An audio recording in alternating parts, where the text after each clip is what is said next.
What's good, people? We back with another video, and this one's going to be talking about the 49ers and the Eagles, breaking down this game. Now, um, as a Giants fan, I hate the Eagles. They're probably the team I hate the most in the NFL. If I'm being honest here, I'm not a fan of the Eagles in any way, shape, or form. But objectively speaking, they should have won this game. I thought, you know, one thing that they really struggled with was third down effectiveness, and fourth down effectiveness. You know, they were 5 of 12 on third down, and it felt like similarly to what I spoke about with the Vikings in that game.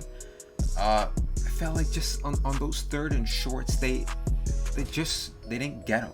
They weren't getting them. They weren't calling the right plays to get those third downs. I felt like Nick Sirianni a little bit maybe came down to earth. Really, the whole Eagles team after shellacking Atlanta in Week 1, the whole offense really came down to earth.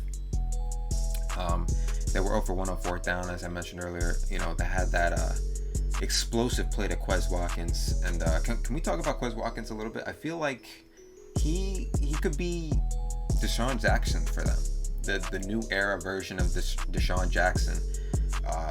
He has game-breaking speed, a downfield, presence, for sure. The main downfield presence for the Eagles, and that's including, having Jalen Reagor, who runs a 4.3, and Devonta Smith, who runs like a 4.4. Like, they have speed on this offense, man.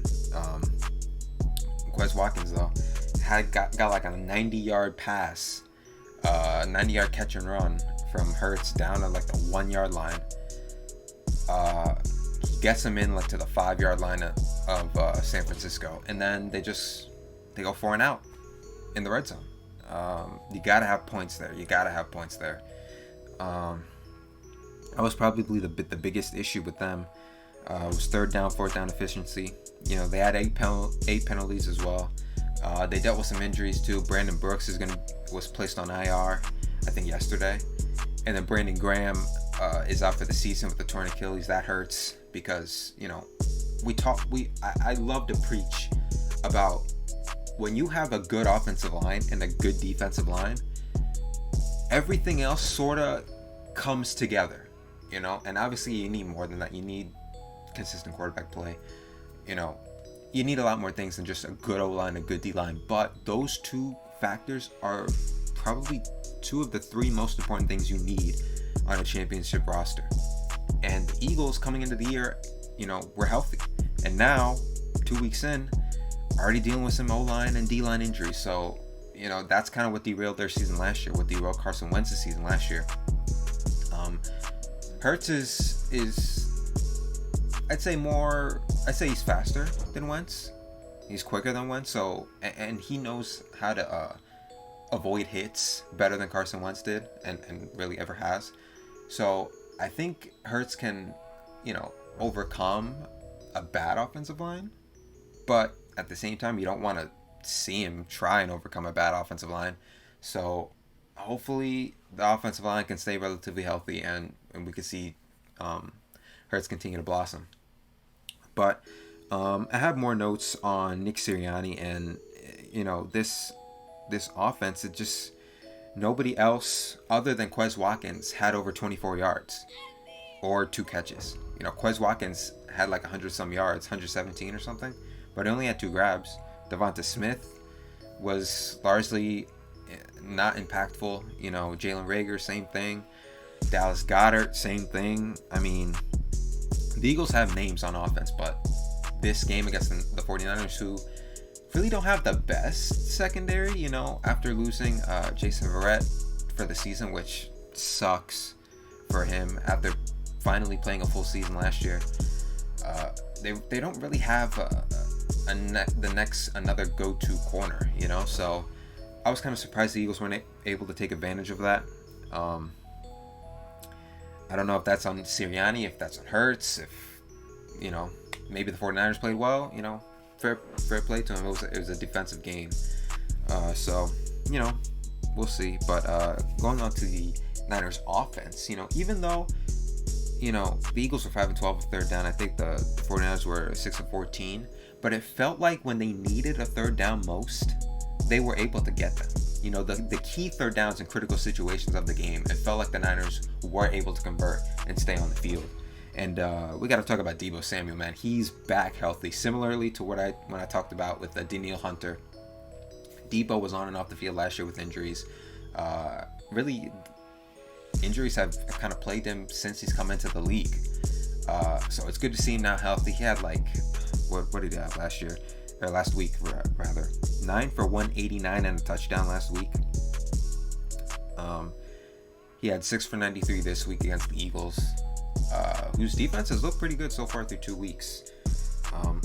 If you want to harp on the offense this game, they did only score 11, but the defense only held the 49ers to 17 points. So that's a damn impressive job considering they dropped the most points out of any team week 1 with 41 or 43. So, but Deebo's back healthy. It's good to see. He's their number 1 wide receiver because something's going on with Ayuk. I don't know what it is, but back healthy is good to see. But speaking of health with the 49ers, they were the 49 IRs last year. This game, they lose 3 running backs, even though Eli Mitchell did come back. But, he's day-to-day now with a shoulder injury. They lose Trey Sermon to a concussion. He's in the concussion protocol this week. And then JaMycal Hasty, I forget what his injury was, maybe a knee or something. But he's out too. So now you're down those 3. Eli Mitchell's day-to-day. We'll see if he can play next week. Jeff Wilson isn't coming back until November. Raheem Mostert is out for the season. I mean, it's insane. It's insane the injuries that the 49ers are dealing with right now. So much so that they just had to sign somebody off the Bengals practice squad. I forget his name. I think it's Jaquez Patrick, who's a mammoth individual, 6'3", 236, was averaging 5 yards a carry for the Bengals in the preseason. So, we'll see. Kyle Shanahan tends to his systems tend to make running backs look like all pros, man. It doesn't matter who it is. They'll look phenomenal. Also want to talk about real quickly, shout out to Jauan Jennings, man, who was a 7th round pick for the Niners last season. Came in and caught his first touchdown pass in this game, man. He ran like a little out, faked, and then came back in. Jimmy Garoppolo hit him for a touchdown in the red zone. Shout out to him. Hopefully the first of many for Jauan Jennings. So that's really my takeaways of the game. Felt like the Eagles came back down to earth a little bit, and the 49ers did enough to win the game. I thought Jimmy was fine. Had some misses, but overall, Jimmy Garoppolo, when he's healthy and he's in the game, 49ers tend to win. He's got let me see, somebody sent it to me earlier. His winning percentage starting games since he's come into the league, I think was the stat. Let me see. Jimmy Garoppolo has the 4th highest win percentage of any quarterback with 30 plus starts since the merger. So when he's healthy, the 49ers win games, man. So hopefully he can stay healthy. I don't think Trey Lance is ready just yet. I would ideally like to see him sit for a full season because the Niners are good enough to win without him. Jimmy Garoppolo is good enough to get wins. So again, thought he was fine this game. Nothing too spectacular, but he did have some misses, but played well overall. So that's always good to see for the 49ers. So not concerned with their running back injuries because, like I said, Kyle Shanahan, he'll figure it out. His running games are always good no matter who's the running back there, so they should be okay. They play the Packers next week. I think it's Sunday Night Football. It's going to be a damn good game. 49ers over the past couple seasons have kind of owned Aaron Rodgers and the Packers, kind of blown them out. We'll see if they can do that again this year. The Packers defense has looked pretty bad through 2 weeks, so it's possible. The Packers offensive line is also dealing with some injuries. Obviously Corey Linsley isn't there anymore, so it could happen. We'll see.